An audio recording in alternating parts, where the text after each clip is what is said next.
So this property here we've designed, and we've got a couple of things to consider. We've got a very, very exposed site, and we've got other houses in the subdivision to the north, so we want to create some privacy. So we've done that with the use of these tall trees here. Number one, they're very, very tough. They're an ornamental pier. They're going to give us our height that's required for privacy, and also sort of anchor down the property and sort of, define its boundary.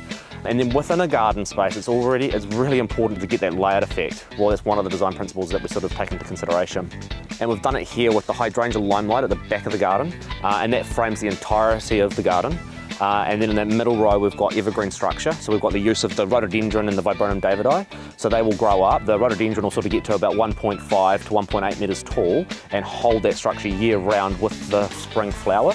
And then the Viburnum davidi, again, just a bit of a filler plant in the middle of the garden, just to hold it again over winter, with the lomandra, the lime tuft, at the front of it to sort of border the garden, hold it all together, and keep this really fresh visual all year round. The hydrangeas are going to add an amazing amount of flower to it over the summer months, and that's sort of the time when you're enjoying the garden the most, over those warmer months. And then the rhododendrons have got the spring flower. The Pyrus aristocrat, the ornamental pear, is a great choice because it's so tough for this exposed site. It gets a white flower in the spring, it gets autumn colour, and then also too in the winter it loses its leaves. Because it's to the north of the property, you don't want to create an immense amount of shading. So you sort of get the privacy and that evergreen through the summer, but then in winter when it loses its leaves, all the light's going to filter through, so not cause too much light blockage.